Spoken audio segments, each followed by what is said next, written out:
Welcome to Season 3 of the Strange, Rare, and Peculiar podcast, a place where we explore the past, present, and future of homeopathy from the perspective of a couple of insiders who have been around the homeo block a couple of times. Homeo block?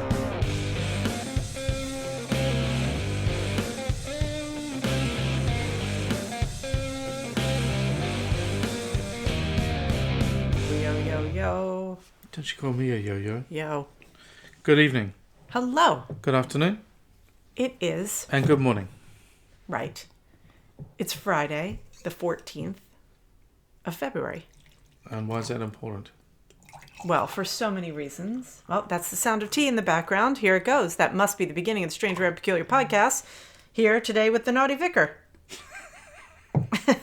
Oh, that came out strange. Strangely. Hello, Vicar. Hello, Vicar. Thank you for the tea. There you go. I do get troubled every time I look inside the teacup and the sort of tea stains that get on a teacup. And do you think that transfers to the inside of the small intestine? How could it not? How could it not? Okay, folks, we've got a question for you. We don't drink a lot. I mean, we're not big tea. I think we talk about tea more than we drink tea. Well, we're always drinking tea when we do this podcast, but we would have but there are two 1 things. to 2 cups a day. So my question is, why are the teaspoons that we use cloudy and unable to be cleaned? I looked it up today, actually. And why are the insides of the teacups so tannins? Grubby. It's tannins. Grubby. I looked up though I'm going to do the baking soda situation again. That's good slip. Oh gosh, starting off on that foot. But it's Valentine's Day. Happy Valentine's Day to all of you. Of course, by the time you hear this, perhaps you're still feeling the glow of a Valentine's Day, or you're thinking, what a stupid holiday, or It's kind of interesting how it's evolved. And I'm trying to relate it to homeopathy. Well, I think my suggestion is just talk about what a lover Hahnemann must have been. Is that naughty? Well, you want to talk about your fangirl, and I'm going to bring it back to the first lady of homeopathy is Johanna. Yeah. That's right. Yeah. She's the one that did all the work. But the second lady, I mean, that's where the action is. Hahnemann and his cougar years. I mean, we just can't put that aside.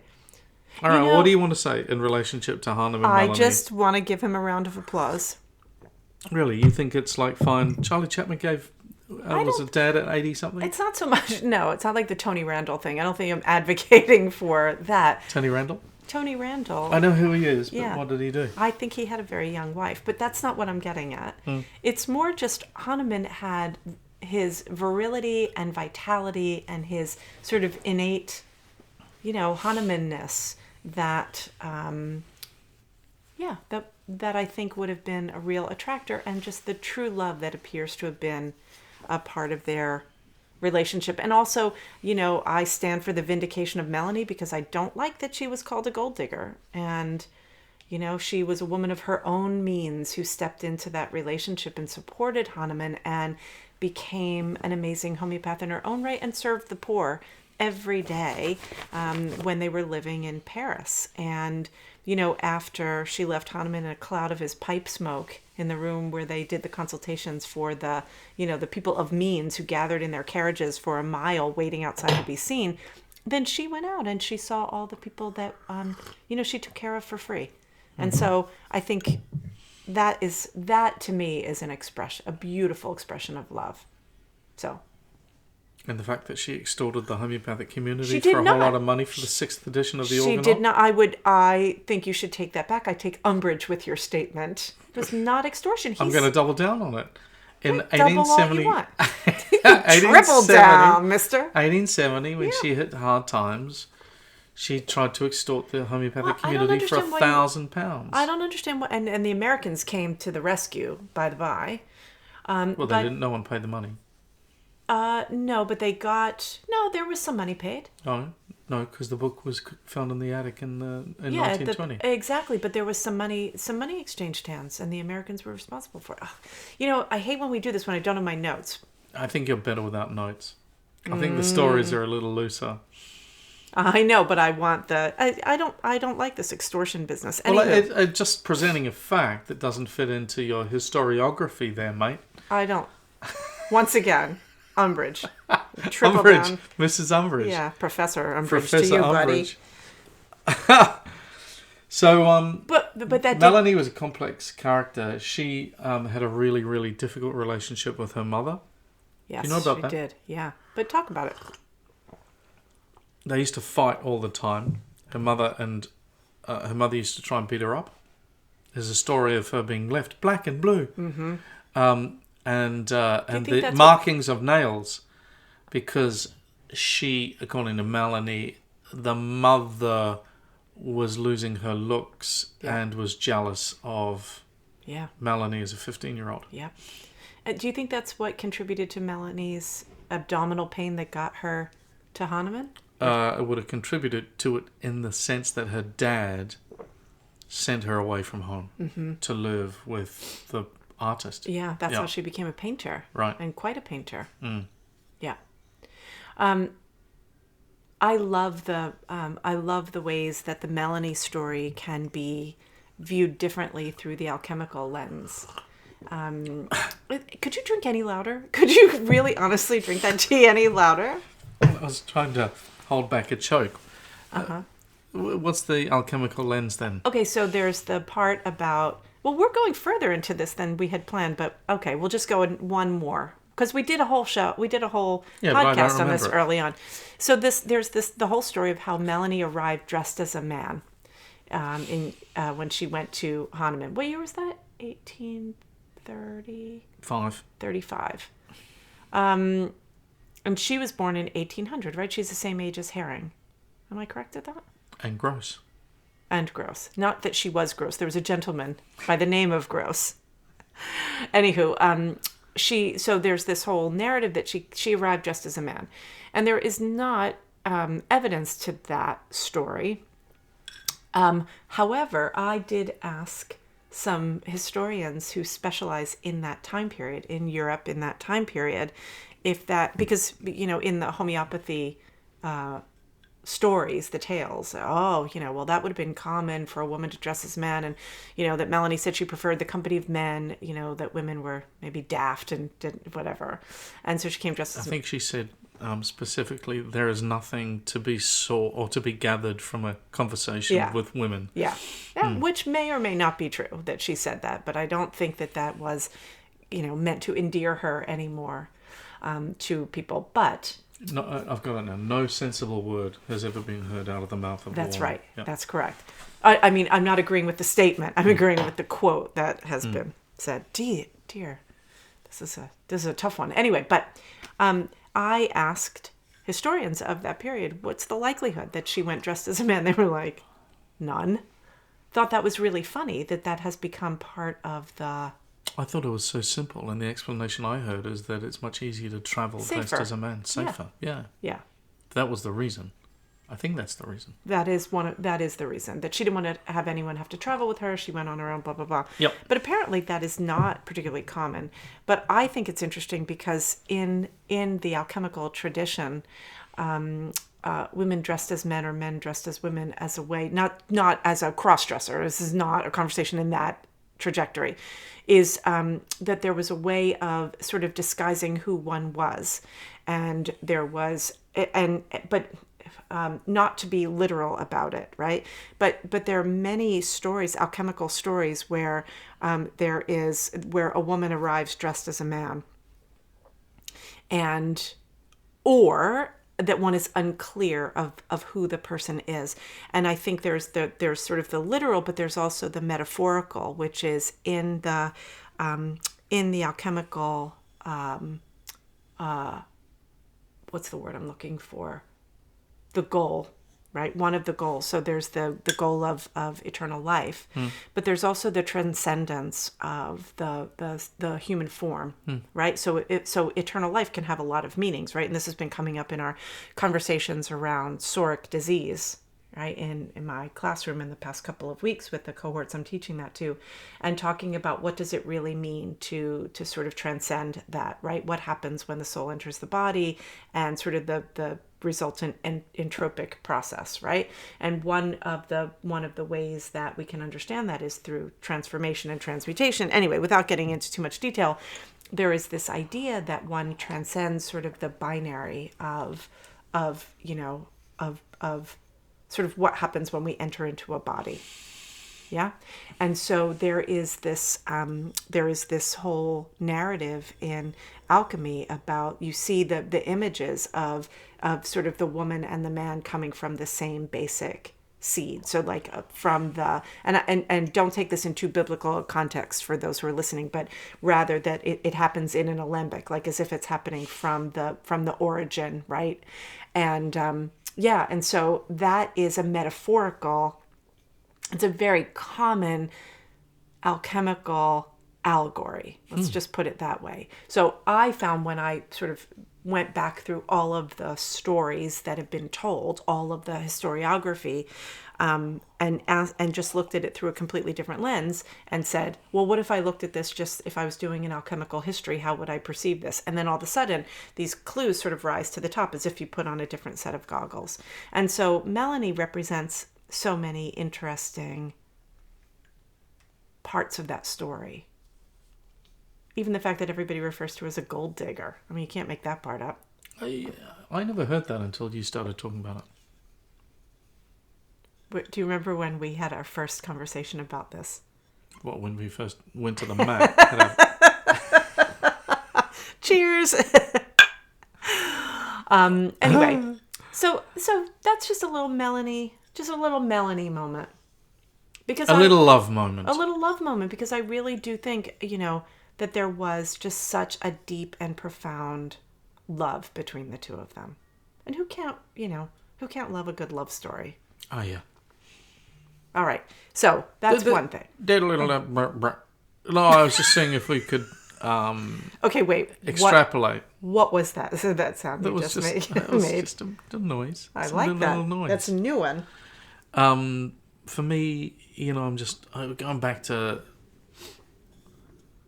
Hahnemann's first wife. While I've read the biographies. I think I've read, at least Rima once. Hanley. Yeah. No. But I've read, the Bradford and Hale. Bradford Hale, Coulter, and Coulter though. Yeah, I know, but I'm just saying I've read them, and the thing that I'm trying to say is that you don't get a sense of Mrs. Hahnemann the First, other than I imagine her as a stocky woman. Her name and the name of her kids. Yeah.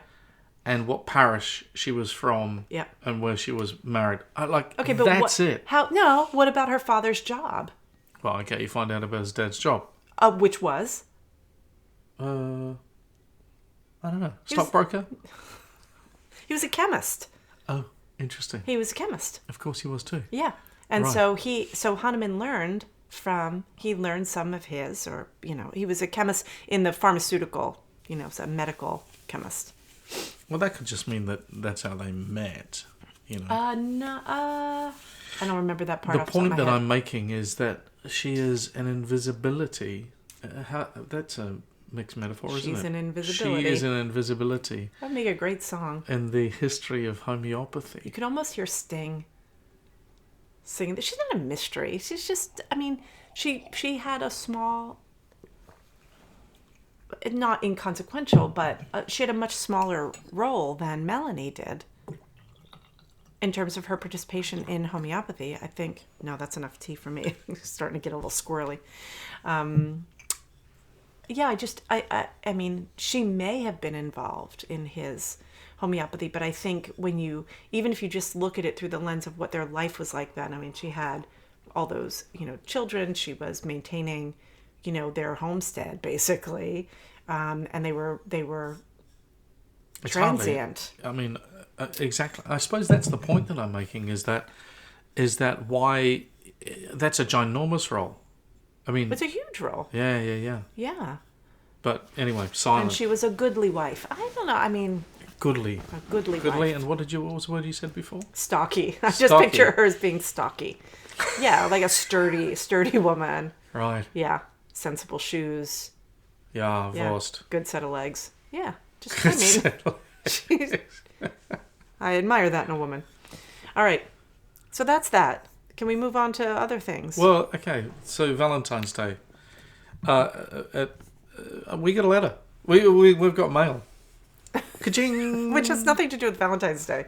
No, nothing to do with that. But ding! So we got a couple of questions come through. Remember we watched You Got Mail not that long ago? Or did you watch it with me, or I watch it on a plane? I think you watched it on a plane. I love that. So we got a question here, and we got 3 questions, but I think we're just going to deal with one of them. Well, I'll tell you what they are. One of them relates to the origin and the evolution of repertories. I like that one. Yeah, me too. We're in the wrong room. Yeah, we had a little discussion. Because we got truckloads of repertories. We do. And old ones. And Yep. I would love... We need to turn the video on. You need to, do all of it. Yeah, exactly. Right. I need to be camera ready. Thank you. Camera Yeah. ready. Yeah.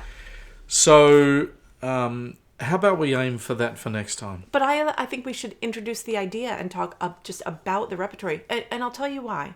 I was in a meeting recently where someone was talking about AI and homeopathy, and their excitement was how it would help you to repertorize more quickly.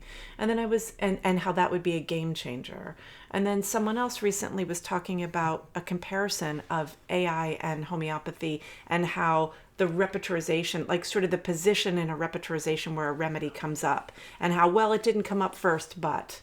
And I was thinking, gosh, these people are talking about the repertory in very different ways than I would. In other words, reliance on the repertory for its predictive qualities. Well, you know what I say, and the students say it back to me a lot. The repertory is not... Do you not know the answer to this? You're just staring at me blankly. I know the At least answer. you had your mouth closed. Yeah.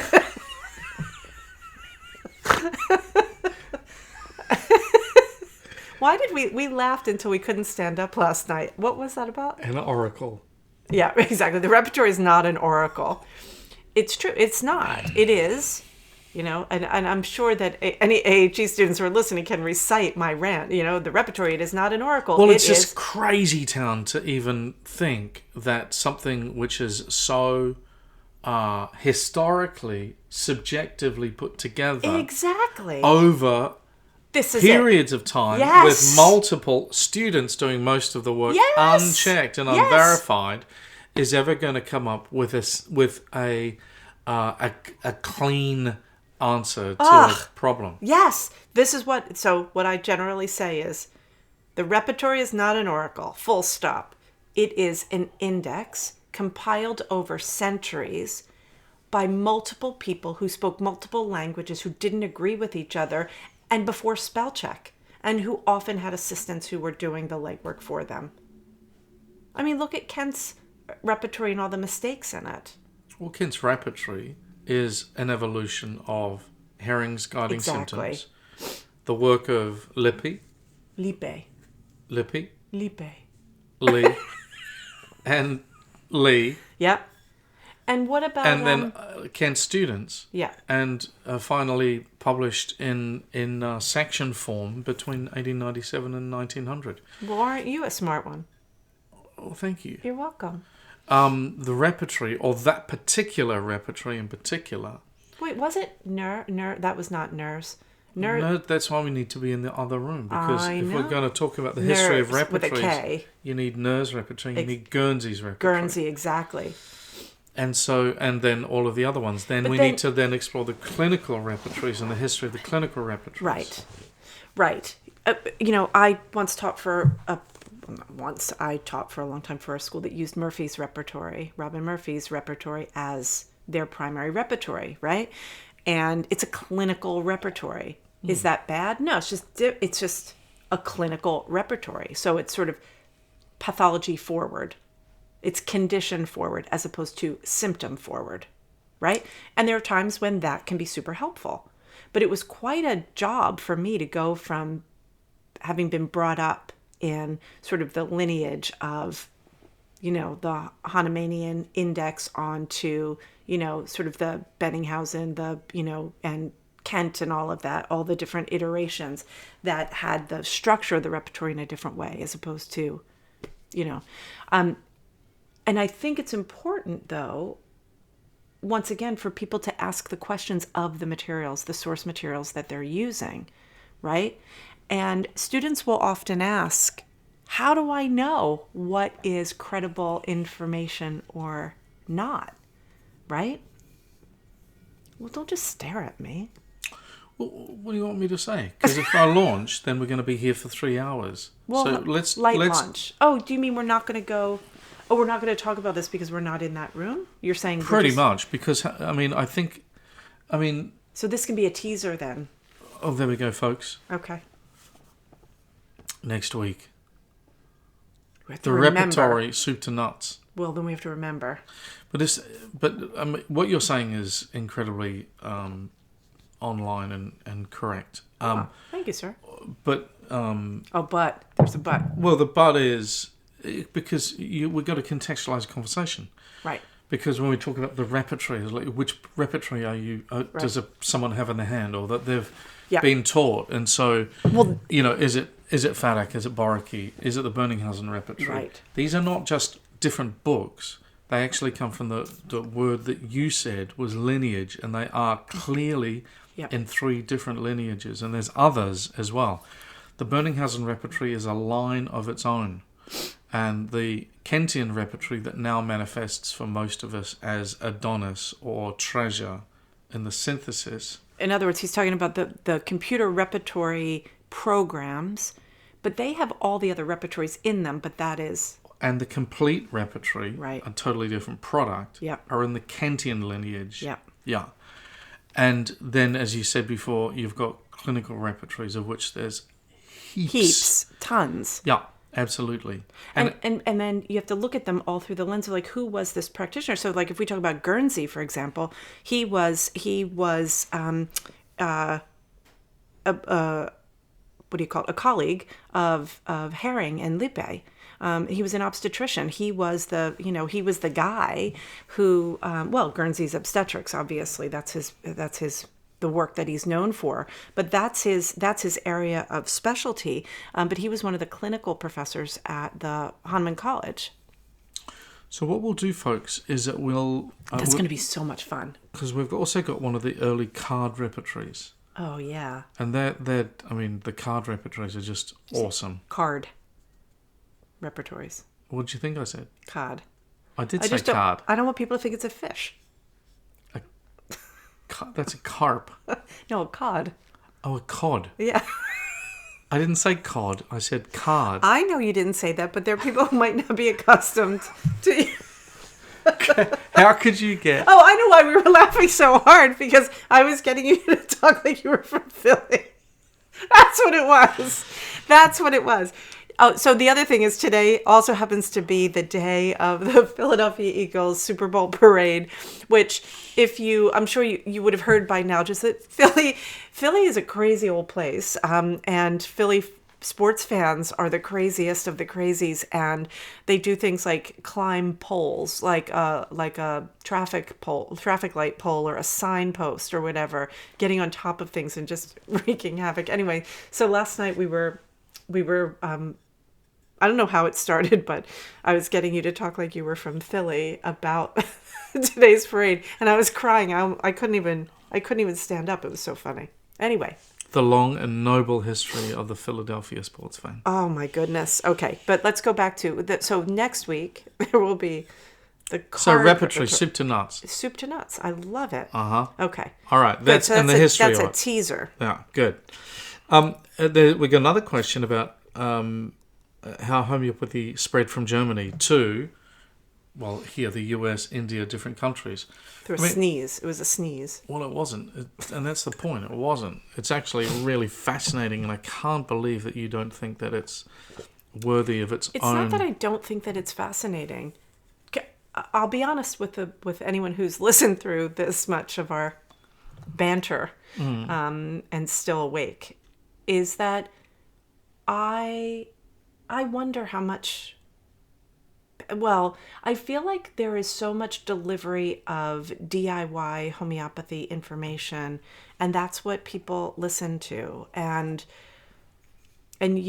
You all know how I feel about that. I worry, and I just wonder how much interest people have in some of the finer points of history. Like I don't think that's the point. The point is, if you're wanting to understand why homeopathy is done in California, in the Bay Area, in a certain way. Yeah, totally. It's right. because of Vitulcus and it's Roger because of a whole lot of Morrison historical things that occurred. Yeah. Okay. Yeah. And I therefore totally the agree. manifestation of why it is today that there's that enclave there. I know. Well, but we it's love different that. north or south. But do or the west. people care? That's the question. Yeah, because these are smart folks. Of course they are. It's like, why is it? So the question the question is, when an Indian-trained physician in homeopathy prescribes fourth edition style homeopathy, why is that? Yeah. And so that's also due to influence, colonial lines, the spread of capitalism, a whole lot of really fascinating historical things. Which I totally Why love. is it that homeopathy arrived in Malaysia in 1950 and yet it was 1850 in India? That I have no idea. See, Exactly. I would love that, but do the people want to know? Or they, Well, they can turn off.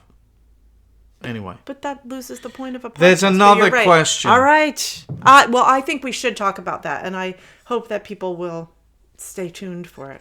Because I think you know a lot about that topic that I will learn from. Folks, if you would like me to speak about the spread of homeopathy around the world, and I will do it in 17 different accents, including Welsh, then let us know.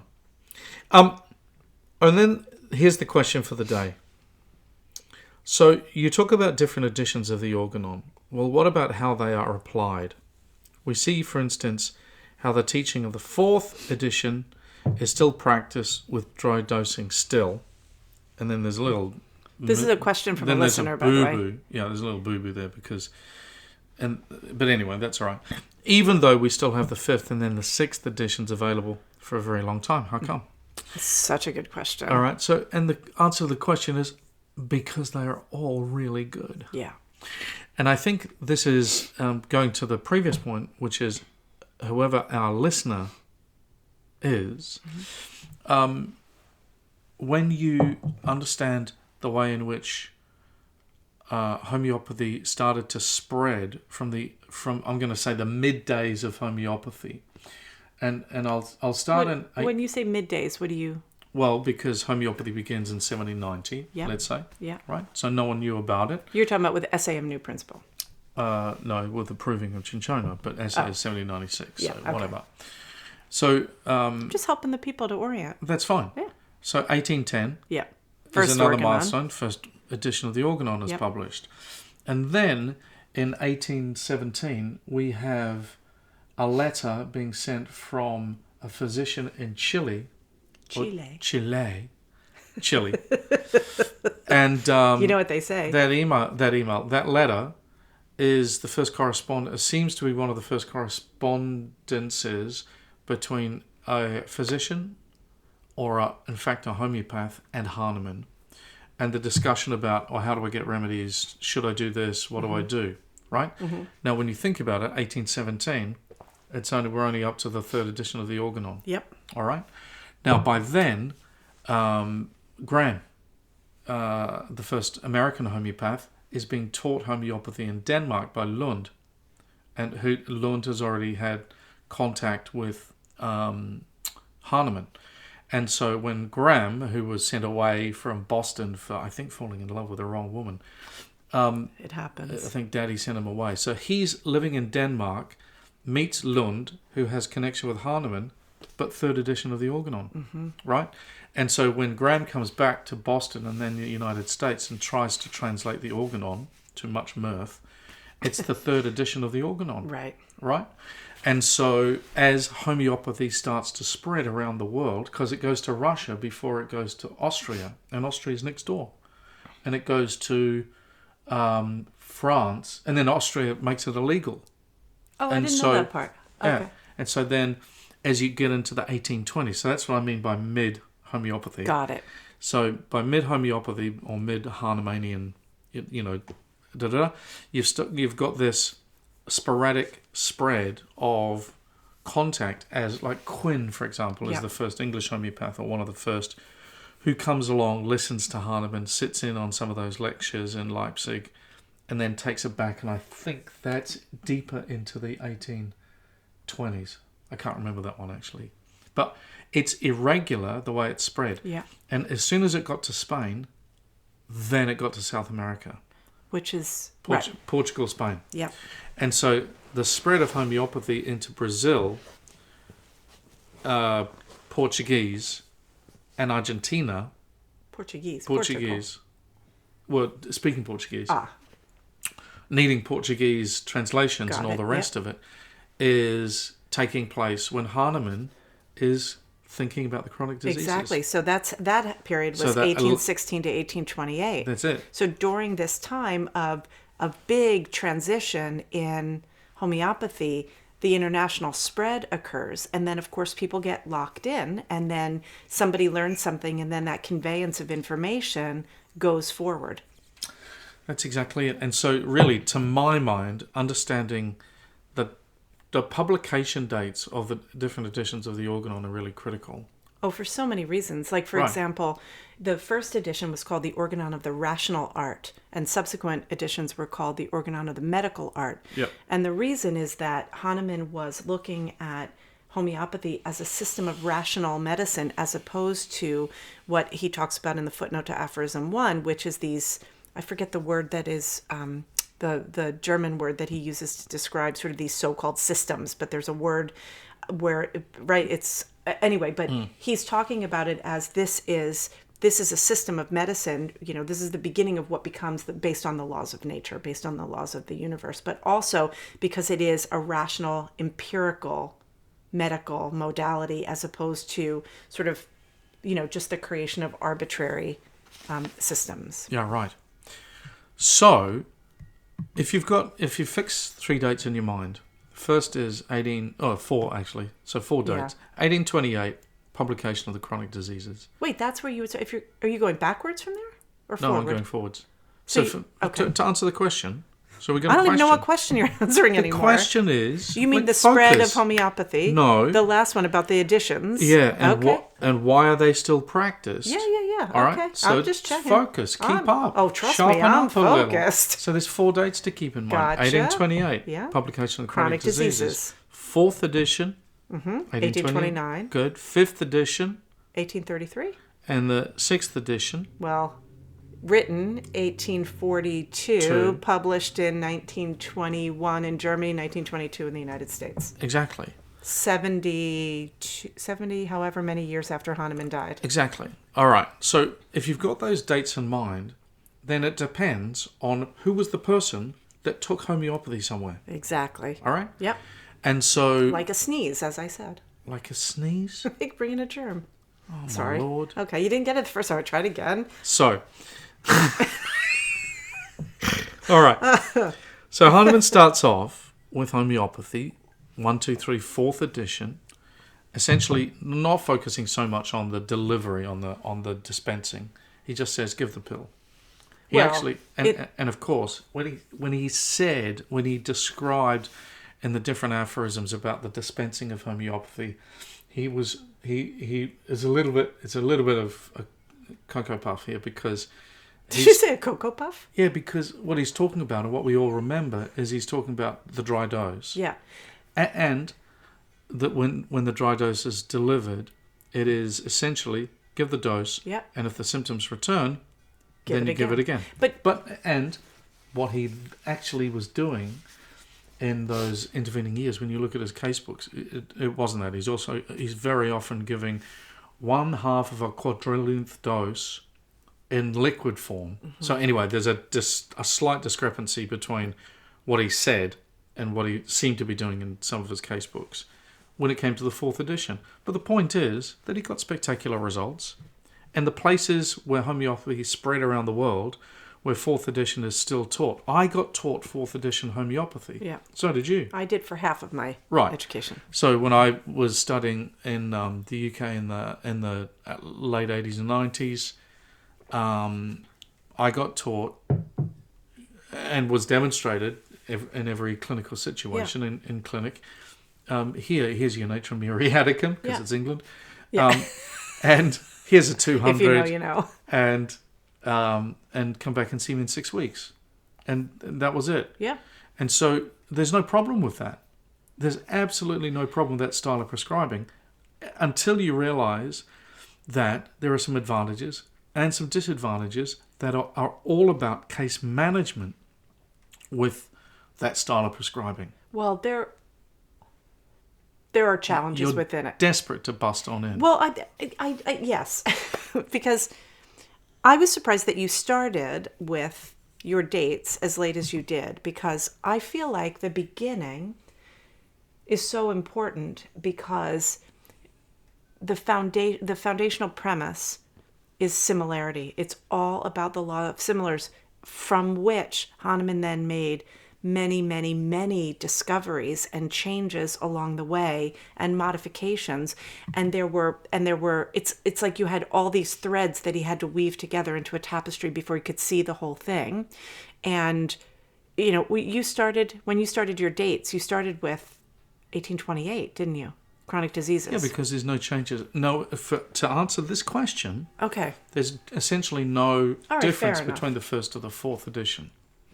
But there clearly is from 1828, 9, 33, and then 42. Totally. And so if we let me continue, because there's logic to my there's logic, but step by step. But there were answer, many changes leading up to 1828, which are irrelevant for this. All right. So I'll give you relevance. 1833. Yeah. Hahnemann changes his mind. Yeah. Now, it's interesting. It's pre-Melanie. So he's living by himself in his late 70s. Yep.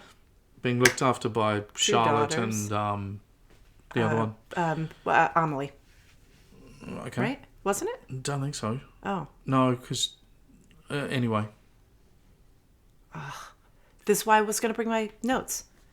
That's fine. Go ahead. We go from memory. So in 1833, he changes his mind, and he changes his mind because of his experiments, because of what he's discovered in relationship to the manufacture of remedies and the dispensing of remedies and the consistent aggravations that he's getting, and the fact that his clients are relapsing with his beautiful prescriptions of the law of similars, right? So you know all of this. But the fifth edition is, look, there's an essential change which I'm going to advocate for now, folks. And from now on, let's only dispense our remedies in liquid. Yeah. And not always, but in the optimal dose every day or every other day. Yeah. Essentially, that's the language, and that's 1833. And again, the quick point is, 1833, who's been around? Homeopathy has now been tested in the cholera epidemics, right? In the first cholera epidemic. So it's not fourth, but sometimes fifth edition homeopathy that went back to the UK or to France or to Hungary or to east and west from around Germany at the time. Or Germany didn't exist, but from Leipzig, where that's an important point actually, by the way, because Germany didn't exist. German as a language existed, and Germanic influence existed, but there were a whole lot of separate states that made up the Germanic influence of Europe: Prussia, Saxony, Schleswig, etc.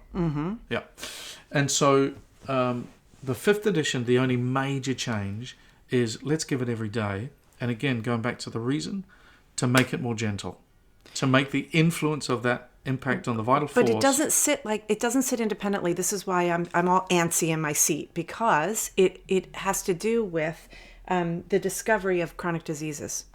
The difference between acute and chronic disease, the differential between the two. Yes, it was in the fourth edition of the Organon, but how to deal with it, that was one of the primary factors. In other words, in order to unravel the complexity of chronic disease, the repetition of the dose becomes necessary. Correct. Yeah, I know. Absolutely. So because I think that it's not just about the delivery of the remedy, but also there is a theoretical change that comes along. But one of the things, and I think this is top of mind just because I've been teaching Intro to Chronic Diseases for the last, since the beginning of the semester, so reviewing everything again.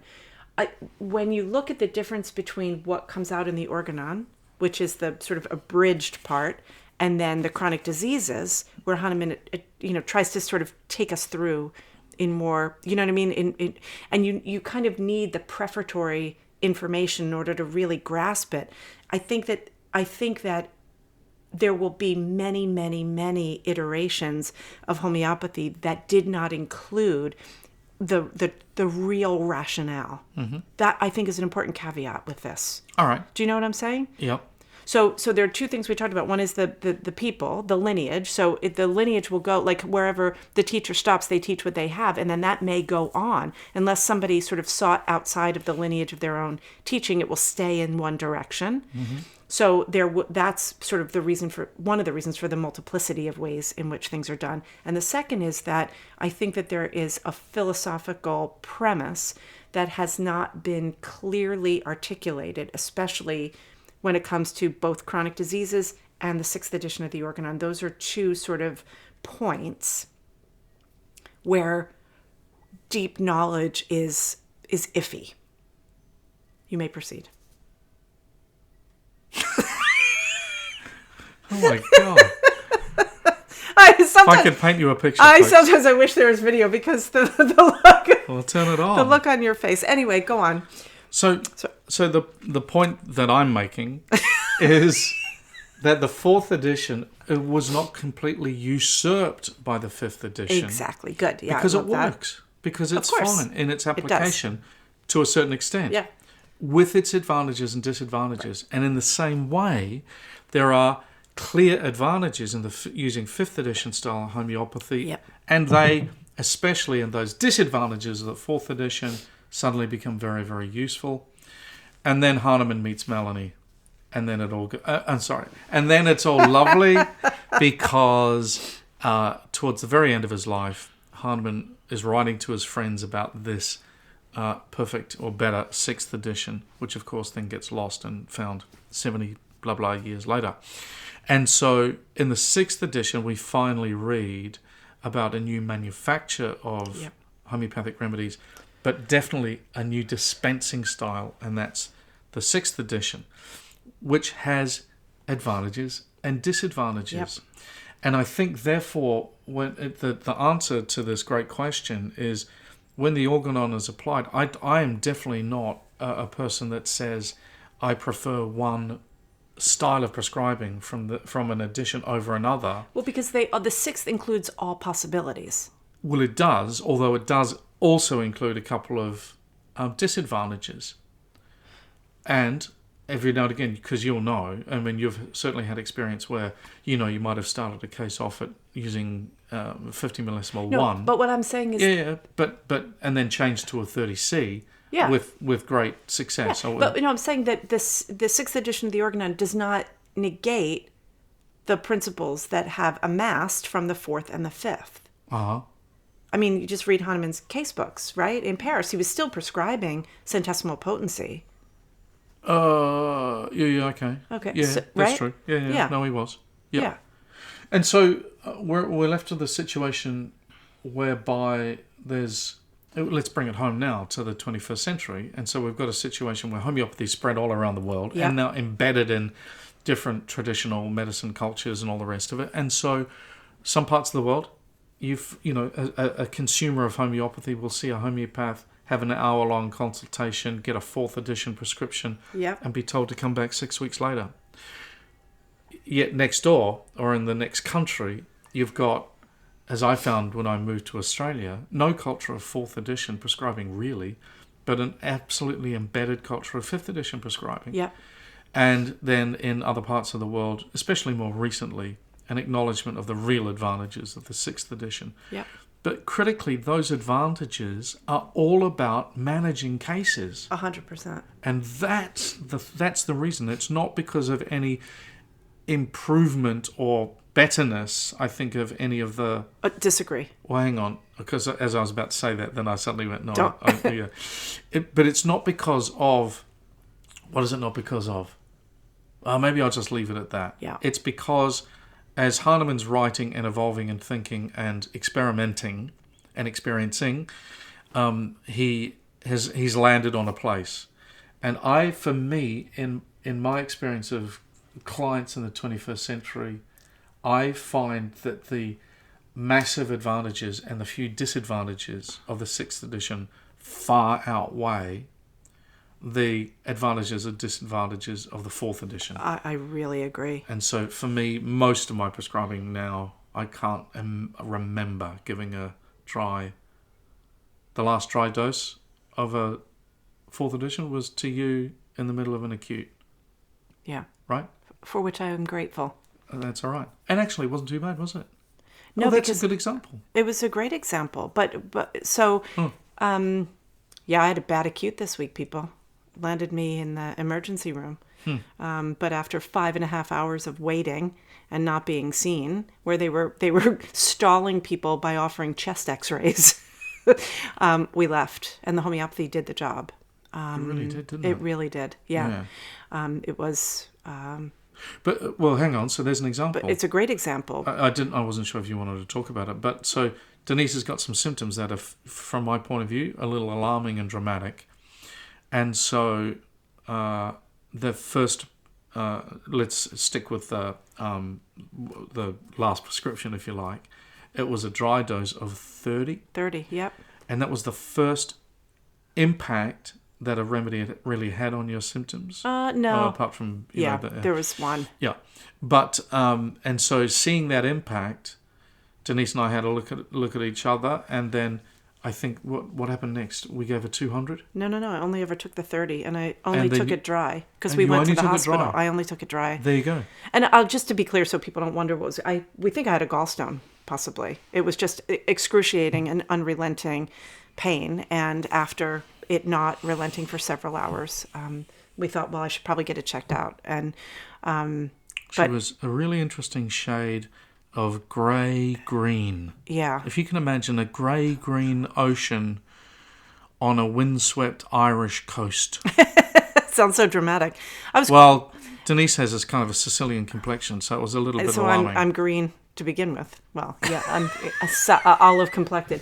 Anyway, but the point is about, when we give a remedy, and there are times when, so much of this is impacted also by, because I think, Al, what you said before that was really important is the sort of cultural influence of how we do things, I think really weighs in. So another example, I want to buttress what we're talking about because I think it helps with the conversation, and that is, if you think about how a lot of what we do is based on sort of what's available, right? So in the sort of post-Kentian American pharmaceutical manufacturing process, there's sort of this artificial scale that has developed, right? So it's like 12, 30, 200, 1M, 10 M, CM, MM, so forth, right?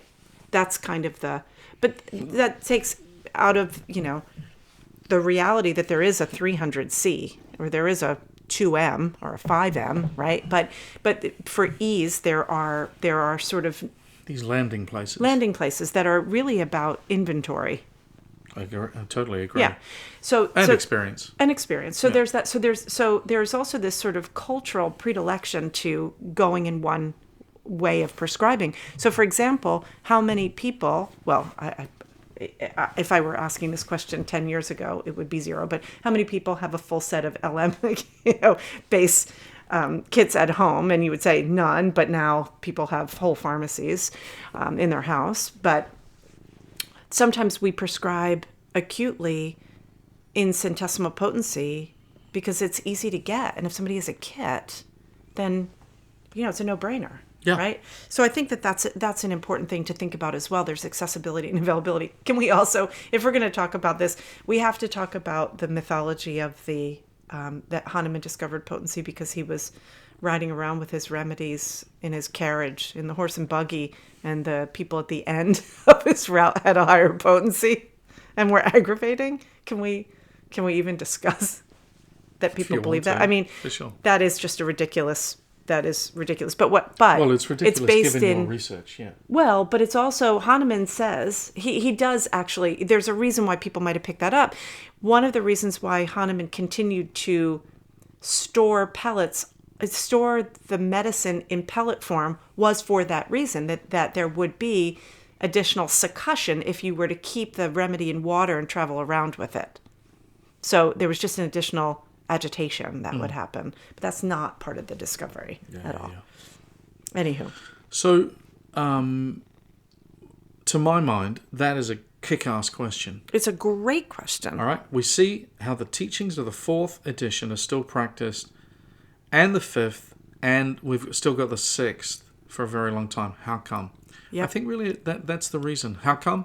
Because they work, but we've got to acknowledge that they work.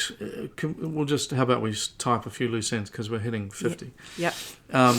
So, in the conga line and drama of prescribing in India, if we're looking at individual clinical situations in that amazing place, then you've not only got to be a good keynote prescriber and be able to know your keynotes and work really, really quickly. Well, this is how the Banerjee family came to such prominence, as being able to assess a case in a place like Calcutta, where you have thousands of people needing care. You've got, was it 4 generations? Of Banerjees? Of Banerjees? 3? 4? 4. 1913 or 14, I think their first clinic was established in Calcutta. So if you think about it through that lens, right, that sort of what is now deemed as protocols, but there's a total purpose, right? So this idea of keynote, knowing the keynotes, knowing how to prescribe to start something in an emergency situation, what an amazing set of skills to have. Yeah, but hang on, those protocols have emerged over years based on statistics. Exactly. Statistically, when we look at our records going back to 1913, that we have used this remedy most in this kind of presentation when it looks like this, and therefore that will be our first prescription. Sure. And if nothing happens, then we'll take your case. Right. And with the appropriate disclaimer. And they are medical doctors and medically who can assess the risk of the situation they're prescribing on. Anyway, let's not go down that. Don't let me go down there. Yeah. So, but the point that I think I was making is that, in that context, 4th edition style taught in the universities and in the hospitals from one generation to the next, it makes perfect sense. That's what you get. Yeah. And there'll be exceptions. Sometimes they dispense their remedies in powder. Yeah. And it's just different in other parts of the world. Like I said, when I got to Australia, I was bewildered. Were you? I could not understand. In the UK, I don't think I ever saw a homeopathic remedy dispensed that wasn't in what I call a horse tablet. It's one of those kind of thumbnail-sized flat tablets that taste like cardboard and dissolve over half an hour. I call it like a baby aspirin style. Did you have those kind of baby aspirins in New Zealand? What we called baby aspirin, they would dissolve. They were orange. I don't know what you're talking about. Anyway. Anywho, I get to Australia and everyone's dispensing out of dropper bottles and looking at me like I had 3 heads. Well, and I learned to do we called it like LM style. Yeah, that's right. Right? Did you call it that? LM style. That was so loose. Gangnam style. And we would just take a 1 ounce dropper bottle or a 2 ounce dropper bottle and put centesimal pellets in, and then you would go from there. Well, that's 5th. And now that we know that's right, 5th edition. More accurately 5th edition. But also and again we recognize that the mathematical calculation of LM is incorrect. And technically, so is Q. And Hahnemann doesn't use that. So for the people who are like, say this, don't say that.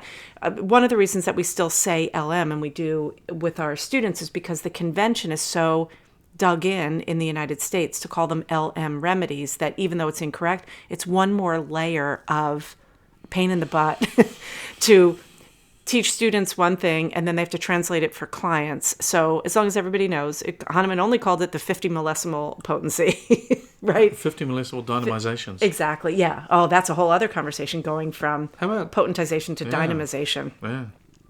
But the last thing, though, is that when I was taught that, it was in a 1 ounce bottle. But Hahnemann moved to a 4 ounce, starting with a 4 ounce bottle, which is what we've come to do now in our practices and in our clinic. Well, you were doing it long before I was. You got me to do it, and I experimented for. I looked around, and everyone was giving me the hairy one in 1996. So from then on, I think probably most. You know what I used to do? What? I used to, because I started to fly and teach. Yeah. And so, and flying, not in the US, but in other parts of the world, alcohol is a lot cheaper at duty free. Oh, yeah. And so I used to, every time I came in the country, I used to grab a bottle of brandy. And I couldn't bring myself to buy the cheapest one, but I always bought the second cheapest brandy. I had these bottles lined up, ready to go. But, and then it became, dispensing homeopathy is kind of interesting. You got to be set up and have all the stuff. Totally. But, that's a story for another day. Yeah, but can I just tell one funny anecdote, an anecdote, which is you getting embarrassed when I asked for a mediocre cooking wine.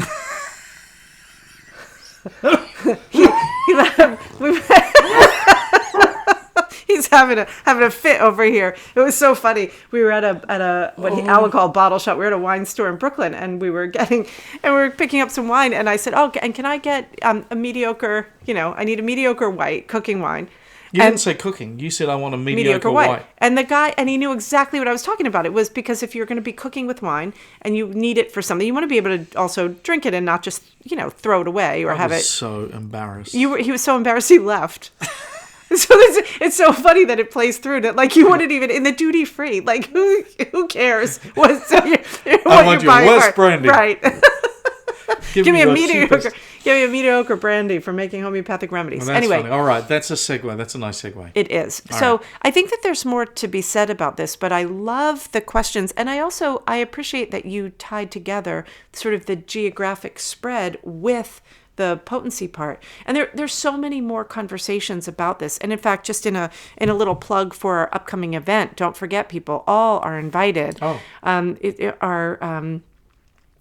seminar retreat, June 2nd, 3rd, and 4th. The first day is going to be about potency, posology, and case management. The second, I don't know actually how the days will go, but there will be 3 days. One day is going to be provings and reprovings that Alastair has done, remedies that have been published but not taught, and he's been working on just a really great way of presenting this materia medica and remedies that, I just think are amazing. Every time I teach, like box jellyfish, I think about, this is the Chironex fleckeri, the most poisonous creature on the planet. And anyway, and then another day is going to be, I always forget what the last. It's going to be practical research. That's right. Strategies. Yep. That are funky and fun and doable by all clinicians. Yep. And then community conversation, sort of what are we bringing to it? Like really doing sort of a collective visioning for the next phase of the evolution of homeopathy. And then bookending that retreat, which is going to be amazing. I can't even believe it. Bookending it will be the graduation on June 1st, which we love to throw a party to celebrate our graduates.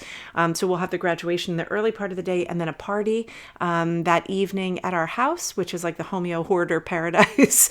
And everyone is invited to that party. That's kind of the kickoff for the week. And then finally on June 5th is going to be our gala celebrating 10 years of HOHM Foundation and 5 years of Homeopathy Help Now. And we're going to be celebrating the past, present, and future of homeopathy. And there's going to be music and dancing. There's going to be great food. And we're going to have honorees. We're going to honor someone who represents the past and someone who represents the present and someone who represents the future of homeopathy. And the Great Homeopathy Nerd Out. And the Great Homeopathy Nerd Out. We're going to have a party one of the evenings, the Great Homeopathy Nerd Out. I think there's going to be some potential costume party action. We're going to have a trivia game. And find the remedy around the yard. Oh, right. We're going to have we've got, how many medicinal plants do we have in our garden? I can't say that because number? No, more than 20. Oh, double. Yeah. So No. We're well above that. yeah. So it's going to be really fun. We hope that you will join us and look for the gala. It's not just homeopaths. I mean, please bring your bestie, your partner, someone, a friend. We can fit 160 people. So I think we really we want to make the most of it. It's a big celebration. And then for the retreat, if you can't come, it will be hybrid. So the teaching will be live, but it will also be, it will be hybrid. There's going to be yoga and breath work, sort of things to replenish the practitioner, but also things that we can share with our clients to help with obstacle removal and, just kind of the soft skills of the homeopath. How do we sort of bring that to our practice? So there's this sort of nice combo of self-care that translates into our work with our clients. Can I say one more little thing about that? Sure. Can I saw a client today who I've known for a long time now. It's 15 years. I think it's 15 years. So it's not one of my oldest clients, obviously, but a long time. And she happens to work in the healing field. And we had a conversation. One of her personal health issues is insulin resistance. And she also has an idiopathic liver issue. And so in the conversations about her homeopathic remedy, we also talk about what is she doing in her sort of maintenance of her body. And that is and has always been a necessary part of the conversation. And so there's so much lifestyle that goes into the conversation about what she struggles with. So the remedy, of course, is, that's what she's coming to me for, but we see it in the context of her health and well-being, So today we had a really, I think, important conversation about her insulin resistance, right? So we had to look at diet, we had to look at her, gut health and have some questions about what she's doing. She said, someone has recommended a not a supplement, but it was like a pre and probiotic, kind of thing. And so then we had the conversation about that and was that good for her body? How did she react? How did it interface with them, with her ability to was it actually helping her metabolic function? So I think those conversations, while not a part of understanding homeopathy and can sort of be a sidecar sometimes and not great, can also be one of the most effective tools that we have in our, in our long-term client relationships, right? So I'm really excited about that, and the way that we've got the week structured is so that there is time for conversation about these things, not just like delivering data, but rather how do we apply this? So it's going to be lots of new information, but also sort of that reflective part of case management where we have to ask a lot of questions about what we do in order to see the homeopathic remedy and the response to the homeopathic remedy in light of the bigger picture. I'm really psyched about that. And I have to say that was a lot of that was your idea in terms of like what we do as the ancillary curriculum. And I love that you were really like anchored to that. I'm chuffed. Are you now? Good on you, mate. All right, folks. That's it for today. You have the best time. Enjoy your Valentine's. Well, it's going to be belated, but and make every day Valentine's Day in your life. May the poles of Philadelphia remain greased. All right. You take See care. You, people. Ciao, bye. Early enrollment is underway at the Academy of Homeopathy Education. AHE is the first and only program in the U.S. to offer a full-time pathway. Enroll for fall 2025 by April 30th and save up to $500 on tuition. Contact admissions today at ahe.online.